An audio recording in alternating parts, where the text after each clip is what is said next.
Hello, जय Hind everyone. स्वागत है आप सभी का आपके अपने YouTube channel technical with SS में। मैं शिवम विश्वकर्मा हाजिर हूं आप सबके लिए मैथ की अच्छी सी क्लास को लेकर। दोस्तों, आज की यहाँ पर 45वीं क्लास में आप सब अनुपात समानुपात को एक अगले ही लेवल पर, एक नए लेवल पर पढ़ने वाले हो। अगर आप सब चैनल पर नए हैं तो आप जरूर चैनल को सब्सक्राइब कीजिएगा और बेल आइकन को प्रेस कर दीजिएगा, जिससे आने वाले हर एक इन्फॉर्मेटिव वीडियो आप तक जरूर पहुंचे। फिलहाल मैं आपको जानकारी के लिए बता दूं, अगर आप नए होंगे तो आप जानिए कि यहाँ पर इस चैनल पर जिस वीडियो में आप पहुंचे हो वो यहाँ पे मैथ की 45वीं क्लास है। इससे पहले हम लोगों ने मैथ की 44 क्लास पढ़ चुके हैं और काफी चैप्टर को कवर किया गया है और बढ़ते बढ़ते हम लोग पहुंचे हैं अनुपात समानुपात में। हम सबका लक्ष्य ये है कि हम एक बार बेसिक मैथ को पूरी तरह से कवर करें, उसको पढ़ें, उसको जाने क्या चीज होता है, कॉन्सेप्ट को समझें, फिर एसएससी, सीएचएसएल और सीजीएल लेवल तक की वो प्रिपरेशन करके दिखाएं जो होना चाहिए वास्तव में। फिलहाल अगर आप सब किसी भी गवर्नमेंट जॉब की तैयारी करते हैं तो मैथ उसमें एक अहम भूमिका प्ले करता है। उसी को हम लोग अच्छे से निभाने के लिए यहाँ पे पहुंचते हैं। रोज शाम को 8 बजे आप लाइव देखा करें अपने इसी चैनल टेक्निकल विद एसएस में। आ जाया करें, 8 बजे आपको वीडियो मिला करेगा। आपसे पीछे कुछ दिनों में कुछ वीडियोस आपको कंटिन्यू नहीं मिल पा रहे थे, कुछ क्लासेस आपको कंटिन्यू नहीं चल पा रही थी। फिलहाल अब से मैं पूरी तरह से प्रयास करूंगा कि क्लासें आपकी कंटिन्यू चले और सब कुछ सही रूप से चले। ठीक है, तो अभी क्लास की शुरुआत करें उससे पहले आप सब मतलब कि आप सब जाइए कमेंट बॉक्स में जय हिंद टाइप कीजिए और शुरुआत कीजिएगा। आगाज करें आज के प्रश्न का। आज का जो प्रश्न होने वाला है वो किसी विशेष रूप का होगा। एक विशेष टॉपिक को लेके आया हूं मैं अनुपात समानुपात पे। उसी संबंध में मैं 4, 5, 6, 10 जो भी क्वेश्चन लगाऊंगा, आप देखना शिद्दत से, अपने पास कॉपी पेन लेके बैठिए और यहाँ पे जुट जाइए मेरे साथ सवाल को हल करने में। देखिएगा यहाँ प्रश्न क्या होने वाला है। जैसे आज की क्लास का पहला जो क्वेश्चन होगा वो होगा कि दो संख्याओं यहाँ दी गई है, दो संख्याएं पता हमको, दो संख्याओं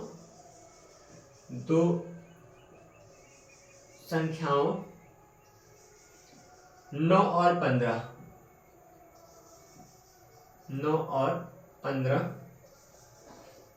का तृतीय अनुपात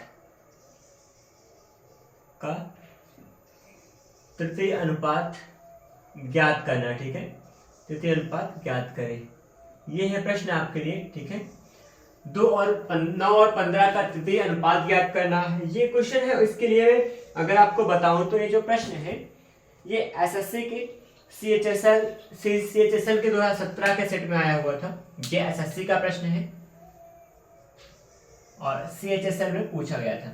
ठीक है, और रही बात इसके विकल्पों की, तो विकल्प में 4 लिखूंगा, आप सब भी देखना चारों विकल्प कौन कौन सा होगा और वो कैसा है। ठीक है, पहले ऑप्शन में यहाँ कुछ लिखा गया है 21 है, दूसरा है 30 यहाँ पर। ठीक है, और यहाँ 25 और 45 करें, 25 होगा और फिर 45 होगा। तो ये 4 विकल्प हैं, चारों विकल्प के लिए हम लोग काम कर रहे हैं और इसी के लिए जानेंगे आगे क्या हाल है।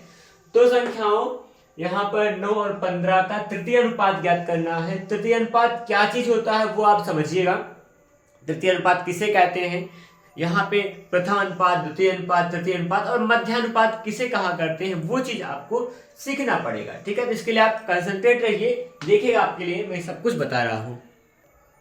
जैसे अगर आपको कहा जाए कि 3 संख्याएं दी गई हो, जैसे ए, बी और सी, इन सबको कुछ अनुपातिक संबंध ऐसा हो, जैसे ए अनुपात बी हो और यहाँ समानुपात लगा दे, बी अनुपात सी हो जाए। ठीक है, तो यहाँ पर पहले पद को ए को हम लोग प्रथम अनुपात कहते हैं। ठीक है, ये चीज होगा प्रथम अनुपात, और यहाँ सी क्या है, तृतीय अनुपात है, सी तृतीय अनुपात कहलाएगा, और बी क्या होगा आपका, मध्य अनुपात कहलाएगा, क्योंकि मध्य में जो है दोनों पद समान है, इस वजह से यहाँ द्वितीय और तृतीय ना होकर तृतीय लास्ट हो जाता है, और जबकि यहाँ पे बी क्या कहलाएगा, मध्य अनुपात कहलाएगा। ठीक है, तो बी का जो मान होगा, बी बराबर क्या होता है, square root of A into C होता है। ठीक है, पहला और तीसरे पद का गुणनफल का वर्गमूल जो होगा वो मध्य पद बताता है आपको, लेकिन निकालना क्या है, तृतीय अनुपात निकालना। तो आप इसको कह सकते हैं बी स्क्वायर बराबर ए सी कह सकते हैं, और आपको सी का मान निकालना है, तो सी बराबर क्या होगा, बी स्क्वायर बटा में ए। ये आपके पास फॉर्मूला बनेगा, इसी फॉर्मूले की सहायता से आप काम कीजिए, बड़े आराम से कर सकते हैं। तो क्या बन के आएगा, सी का मतलब तृतीय अनुपात का मान निकालना है, ये बी स्क्वायर बटा में ए के रूप में होगा। बी स्क्वायर का मतलब दूसरा मान हो रहा होता है, ठीक है। यहाँ कह रहे हैं कि यहाँ 9 और 15 है, इसका तृतीय अनुपात निकालना है, तो इसके तृतीय अनुपात के लिए क्या काम करेंगे, आपका पहला 9 हो जाएगा, ए होगा, और ये बी का मान कहला रहा है, ठीक है। इसके लिए क्या काम कीजिएगा, बी की जगह पे क्या होगा 15 होगा, 15 गुणा में 15 कर देंगे, बटा में ए का मान कितना है 9 हो जाएगा। अब 3 पच्चे 3 9 हो गया है, 3 पच्चे 15 हो जाएगा, फिर 3 पच्चे 15 हो जाएगा, यहाँ भी 5 था, 5 पच्चे कितना बन जाएगा आपका 25 आएगा मान, जो कि क्या है यहाँ पर सी का मान बताएगा, तृतीय अनुपात का मान बता रहा है, ठीक है। बात को समझने का प्रयास करें, बहुत बड़ी बात नहीं होती। मैंने इस बात को यहाँ जो मैं भी लिख दिया हूँ यहाँ पे क्षण भर में, वो सारी बातें पिछली क्लासों में डिस्कस किया गया था। अगर आप अनुपात समानुपात को कभी पढ़े होंगे किसी से टीचर से, या फिर मेरी क्लास को ही देखे होंगे, तो हाँ आपको इन बातों के बारे में पता होगा, है ना। प्रथम द्वितीय तृतीय अनुपात क्या होता है, चतुर्थ अनुपात। अगर 4 पद अलग अलग होते हैं तो चतुर्थ वहाँ प्रथम द्वितीय तृतीय और चतुर्थ अनुपात हुआ करता है, लेकिन अगर 3 ही पद के साथ यहाँ समानुपात का संबंध हो तो वहाँ मध्य पद, मतलब दूसरा और तीसरा पद समान होने की दशा में वो मध्य पद कहलाता है। उसी के लिए हम लोग यहाँ फॉर्मूला सेट कर रहे हैं। तो फिलहाल यहाँ पे अगर बात किया जाए कि तृतीय अनुपात क्या होगा, तृतीय अनुपात का मान सी होगा, सी का मान बी स्क्वायर बटा ए होता है। बी स्क्वायर का मतलब दूसरा पद बी कहलाएगा, 15 गुणा 15 किया था, बटा में 9 करेंगे, 3 3 9, 3 पच्चे 15, 3 पच्चे 15 हो जाएगा, 5 पच्चे 25 आएगा, वही आपका क्या कहलाएगा, तृतीय अनुपात कहलाएगा। इसका मतलब आप कह सकते हैं ऑप्शन नंबर क्या होगा, थर्ड आपके सवाल का सही आंसर होगा। इस तरह से सवाल को हल कर लिया करते हैं। इसी के साथ हम लोग बढ़ेंगे आगे के प्रश्न के लिए। अगला जो क्वेश्चन होगा सेकंड देखना। दूसरा प्रश्न देखिए, मैं आपके लिए कुछ लेके आ रहा हूं, हल्का सा नया होगा। यहाँ हो सकता है भाषा, हो सकता है नंबर चेंज रहे। यहाँ पर भी दो संख्या 4 और 28 है। यहाँ पे संख्या क्या है, क्वेश्चन नंबर 2 की बात कर रहा हूं मैं। दो संख्याओं 4 और 28 है, इसका तृतीय अनुपात निकालना है, इसका तृतीय अनुपात ज्ञात करें, यही बात कहा गया है, ठीक है। और ये क्वेश्चन जो है वो भी एसएससी सीएचएसएल का प्रश्न है, एसएससी के सीएचएसएल में पूछा गया था प्रश्न था, ठीक है। और इसका जो विकल्प मैं लिख रहा हूं, विकल्प यहाँ पे होगा 52 56 84 196, 52 56 84 196, ठीक है। ये आपके पास 4 विकल्प हैं और 4 विकल्प में से कोई एक ही ऑप्शन होगा सही, जिसका हम लोग करेंगे चुनाव यहाँ पे, ठीक है। तो यहाँ पे भी क्या निकालना आपको, तृतीय अनुपात निकालना है। तृतीय अनुपात के लिए फॉर्मूला जो सेट करते हो आप, क्या होता है, C बराबर हो जाएगा आपका बी स्क्वायर बटा में ए। आराम से हम लोग हल कर सकते हैं, या भी कह सकते हो कि यहाँ पे मतलब क्या, मध्यानुपात, मध्यानुपात का मान क्या होगा, मध्यानुपात बराबर होता है वर्गमूल के अंदर होगा प्रथम अनुपात होगा गुणा में तृतीय अनुपात होता है। ये है प्रश्न, बहुत बेसिक सा, मतलब क्या है ये फॉर्मूला आप एक याद रखें, बाकी सब इसी से कर सकते हैं। चाहे प्रथम का निकालना हो, चाहे द्वितीय का निकालना, चाहे तृतीय, कोई भी मान निकालना हो आप यहाँ से निकाल सकते हैं। बस आपको मध्यानुपात का मान पता रहे, या फिर आपको कुछ पता रहे प्रथम अनुपात का मान भी अगर आपको पता रहेगा तब भी क्या कर सकते हैं, तब क्या बन जाएगा, यहाँ पे मध्यानुपात का वर्ग कर दीजिए, ठीक है। मध्यानुपात का वर्ग करेंगे, बटा में आ जाएगा तृतीय अनुपात हो जाएगा। यहां से हम लोग काम कर सकते हैं किसके लिए, प्रथम अनुपात निकालने के लिए। तो कोई भी फॉर्मूला लगाएं, चाहे ये ऊपर रेड कलर वाला या फिर ब्लैक वाला, कोई फॉर्मूला लगाइएगा, दोनों से आपका सवाल सही होगा और सही हल निकल के आएगा। फिलहाल इस प्रश्न की बात करते हैं, क्वेश्चन नंबर सेकंड को देख ही ले। तो सी का मतलब यहाँ तृतीय अनुपात का मान निकालना है, तो फॉर्मूला बी स्क्वायर अपॉन ए होगा। यहाँ पहला पद ए कहलाएगा, दूसरा पद बी हुआ करता है, तो बी के लिए काम कीजिए। तृतीय अनुपात का मतलब होगा 28 गुणा 28 होगा बी का मान आपका, और बटा में कितना होगा 4 होगा। 4 7 28 7 बार जाएगा, 7 8 56 हो जाएगा, मतलब 196 पाएंगे आप इसका आंसर। तो 196 गुणा करने पे आया, तो इसका मतलब कह सकते हैं कि ऑप्शन नंबर जो 4 होगा वो आपके सवाल का राइट आंसर होगा। ये रहा क्वेश्चन नंबर सेकंड का आसान तरीके से हल। अब इसी कड़ी में हम लोग आगे बढ़े, तो आगे देखिएगा क्या मिलने वाला है आपके लिए, कुछ नया फिर से लेके आ रहा हूं। यहाँ पे आप इसके लिए प्रैक्टिस करें, बड़ा आसान सा प्रश्न होता है, इसमें किसी भी का मान निकालना हो, प्रथम द्वितीय या मतलब प्रथम हो, मध्य अनुपात निकालना, तृतीय अनुपात निकालना, कोई भी मान निकालना कठिन बिल्कुल नहीं होता, बस प्रैक्टिस का खेला है और आप सवाल को देखकर ही लगाना सीख जाएंगे। बस प्रैक्टिस अच्छी होनी चाहिए, ठीक है। हम लोग यहाँ पे करेंगे आगे, इसके लिए देखिएगा क्वेश्चन नंबर 3 दिखा रहा हूं आपको। 3 नंबर क्या होगा, कैसा होने वाला है वो समझना। यहाँ पर जैसे कह दिया जा रहा है कि आपको क्वेश्चन नंबर 3 के लिए, अच्छा एक प्रश्न लिखिए और इसको आप खुद भी बताइए। यहाँ पर कह रहे हैं कि यहाँ हो रहा है, जैसे कह रहे हैं कि दो संख्या हमारे पास 24 है, एक संख्या 24 हो जाएगी और दूसरे के लिए काम कर रहे हैं, यहाँ पर दूसरी संख्या होगी 36 हो जाएगा। 24 और 36 में यहाँ पे 2 डिजिट लिख रहा हूँ, 2 अंक लिख रहा हूँ, 24 है और 36 है। इसका तृतीय अनुपात ज्ञात करना है, आपके लिए होने वाला है। आप इसको कीजिए और बताइए क्या होगा इसका सही आंसर। दो संख्या है 24 है 36 है, इसका क्या निकालना है, तृतीय अनुपात निकालना है। फॉर्मूला वही होगा c=b²/2a हो जाएगा, है ना। ये आपका फॉर्मूला है, इसी पे आपको काम करना है और बताना है कि इसका हल कैसा होगा। इसमें c का मतलब तृतीय अनुपात का मान कैसे निकालोगे और उसका उत्तर कितना आने वाला है। मैं विकल्प की बात करूं तो विकल्प आपके लिए लिखा जाएगा, यहाँ पे विकल्प दिखा रहा हूँ, जस्ट एक सेकेंड।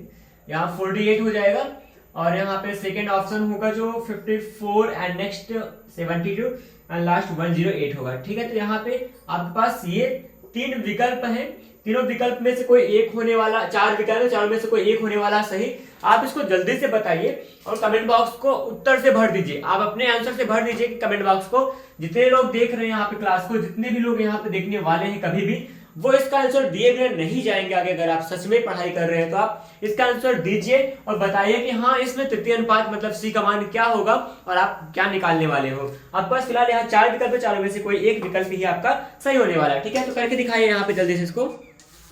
अगर हम लोग अगला प्रश्न देखें तो अगला प्रश्न क्या होगा, चौथा क्वेश्चन होगा। चौथा क्वेश्चन देखिए, यहाँ पर आपके लिए कुछ नया लेके आ रहा हूं। वो नया क्वेश्चन क्या है, वो नया सेगमेंट क्या बनने वाला है आपके लिए, वो नई टेक्निक क्या सीखने वाले हो, जरा सा सब्र करें और आप देखें।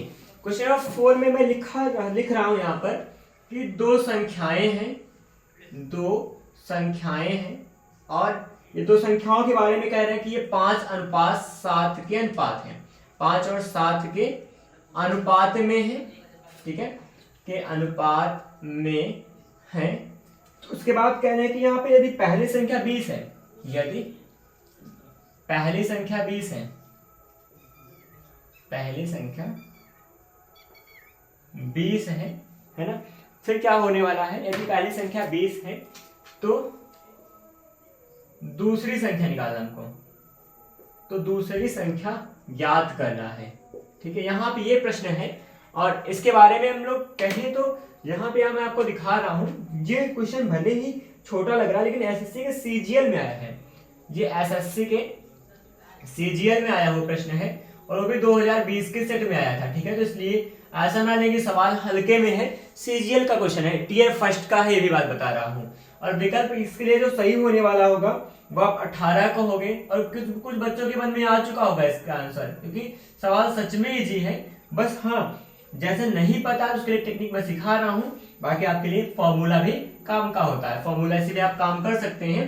तो यहाँ पे दो संख्याओं के अनुपात के बारे में बातें जो कुछ भी की जा रही है वो सच है, उसको इसके लिए हम लोग करेंगे हल भी, ठीक है। जैसे मैं कहूँ तो यहाँ सवाल ने लिखा क्या है, दो संख्या 5 और 7 है, 5 और 7 के अनुपात में है, पहली संख्या 20 है, दूसरी संख्या निकालना है। तो मैं कहूँ अगर देखिए 5:7 की संख्या में पहली संख्या 20 है और यहाँ पे दूसरी संख्या का मान निकालना है, यहाँ क्वेश्चन मार्क लगा देंगे। मतलब कि 5 और 7 का जो अनुपात का मान है वो पहली संख्या 20 के साथ है और दूसरी संख्या अननोन फंक्शन के साथ में है, ये जो कि इसके इक्वल होगा।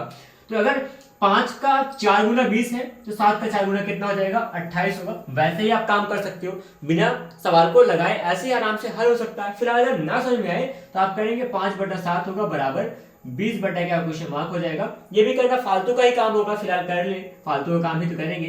5 चौके 20 होगा और 7 चौके 28 क्वेश्चन मार्क का मान जो होगा 28 आ जाएगा। बड़े सादगी से काम कर सकते हैं। तो चाहे आप फॉर्मूले का इस्तेमाल करें जो कि यहाँ मैंने बटा में लिख के दिखाया है, आप या फिर कॉन्सेप्ट सोच के बता सकते हो कि हाँ ये क्या होगा। यहाँ पे ना पहली संख्या जो मान है उसका 1/4 भाग है, दूसरी संख्या का मान भी 1/4 भाग है तो 7 होगा, इसलिए 7 चौके 28 हम लोग वैसे भी सोच सकते हैं, ठीक है। ये सवाल का लेवल था, सवाल का ये तरीका होता है लगाने का। आगे हम लोग बढ़ने वाले हैं। जैसे यहाँ पर कुछ मैं क्वेश्चन लिख रहा हूँ और आप उसको देखिएगा, समझिएगा, फिर काम करेंगे इसके साथ, ठीक है। यहाँ पे अगला क्वेश्चन जो कुछ भी है वो आप देखिए और करके बताइए। अब देख लीजिए सवालों की इसी कड़ी में अगला प्रश्न देख लेते हैं। अगला क्वेश्चन जो 5वां होगा वो पांचवा प्रश्न आप सीखना कैसा होने वाला है। यहाँ पर बिना हम लोग टाइम लॉस के ही जल्दी से तेजी से सवाल लगा के ज्यादा से ज्यादा सवाल कवर करने का प्रयास करेंगे। पांचवा क्वेश्चन मैं लिख रहा हूँ, इसके भाषा को समझिएगा और हम लोग हल करेंगे इसको, ठीक है। भले ही थोड़ा कोडिंग में लिखा गया है, तो हम सबको काम करवा रहे हैं सवाल में, लेकिन सही है। 3p बराबर यहाँ पे 2q है, 3p इक्वल टू 2q है, और तथा यहाँ पे कुछ और भी बात है। क्या लिखा है वो लिखा है 2q इक्वल टू 3r होगा, ठीक है, ये चीज है। तो कह रहे हैं कि यहाँ पर p अनुपात q अनुपात r का मान क्या होगा, ठीक है। ये प्रश्न पूछा गया। फिलहाल इस प्रश्न के बारे में अगर आपको बताऊं तो एसएससी के सीपीओ एग्जाम में आया हुआ था, और लेकिन यहाँ मैं विकल्प लिख के काम करूंगा आप सबके लिए। पहला ऑप्शन होगा आपका यहाँ पे 6:9:1 हो जाएगा। दूसरा विकल्प यहाँ पे लिख रहा है कि 2:3:2 हो जाएगा। तीसरे की बात मैं अगर करूं तो 1:3:1 है।